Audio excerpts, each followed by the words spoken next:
The 65th Grammy Awards ceremony was held last week, Sunday. The ceremony has been described by many as satanic because it featured satanic performances and rituals. The level of Satanism displayed is so egregious that I cannot even show you the videos from the ceremony, but I'll show you the pictures.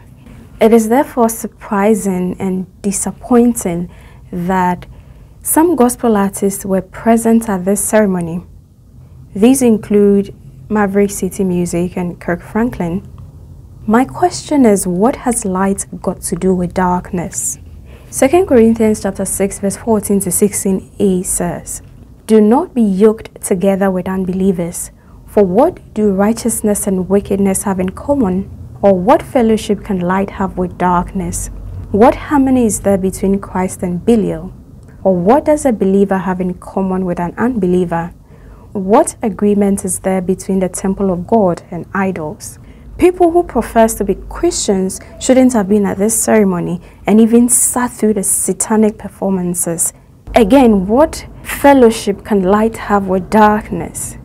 It is sad and disappointing that Christian gospel artists who are supposed to know better were found at this event. Someone will say, but why can't they be at such an event? Why can't Christians have fellowship with unbelievers? After all, we live in the same world, don't we? Well, the Bible gives us reasons why it is a bad idea for Christians to fellowship with unbelievers. 1 Corinthians chapter 15 verse 33 says, "Do not be misled. Bad company corrupts good character." So that's one reason. We've heard of people who decided to befriend a group of bad people in order to change them. But at the end of the day, they were corrupted. They became like the people they were trying to change. The Bible has stated it clearly.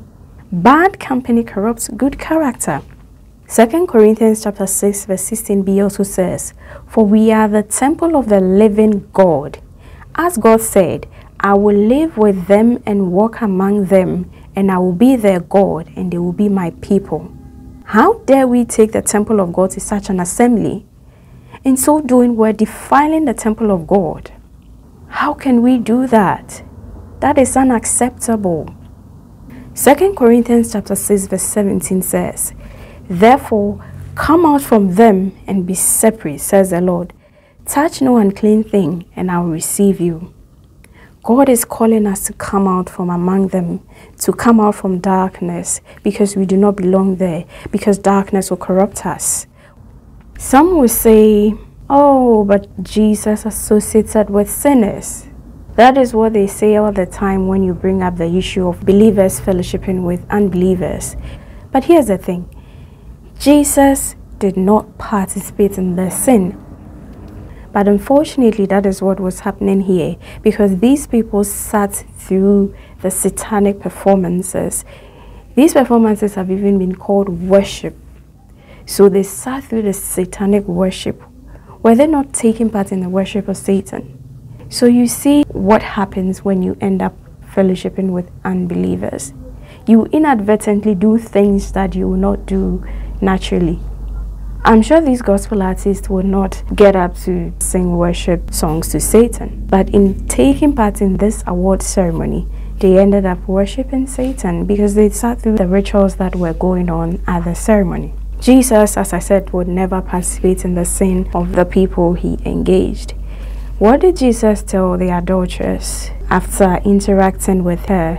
Jesus said, "Go and sin no more."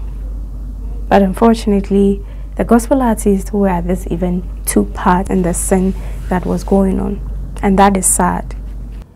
I understand that Maverick City Music received some awards. First of all, why do we as Christians need the world's validation? We're not singing for awards. We're not worshiping for awards. We're worshiping our God because we love him, because we adore him, and we're worshiping him, and we're leading people to worship him. Whatever we do it for God. And the fact that the world is celebrating us should also tell us that there's something wrong somewhere. If the world is celebrating you, then there's something wrong somewhere. This is something they should probe further. We've come to a point in time when Christians have to take a stance, because those on the opposing side have already taken a stance. They are brazenly worshipping the devil in front of the whole world. That means they've taken a stance. Gone are the days when people would do these things in their closet, but now they're doing them in front of television cameras. Christians shouldn't cower in fear. We should take a stance. This is not a time for wishy-washy Christianity. Those days are over. We cannot serve two masters. That's not possible. Listen to what Matthew chapter 6 verse 24a says. No one can serve two masters. Either you will hate the one and love the other, or you will be devoted to the one and despise the other. Revelation chapter 3 verse 15 says, I know your deeds, that you are neither cold nor hot. I wish you were either one or the other.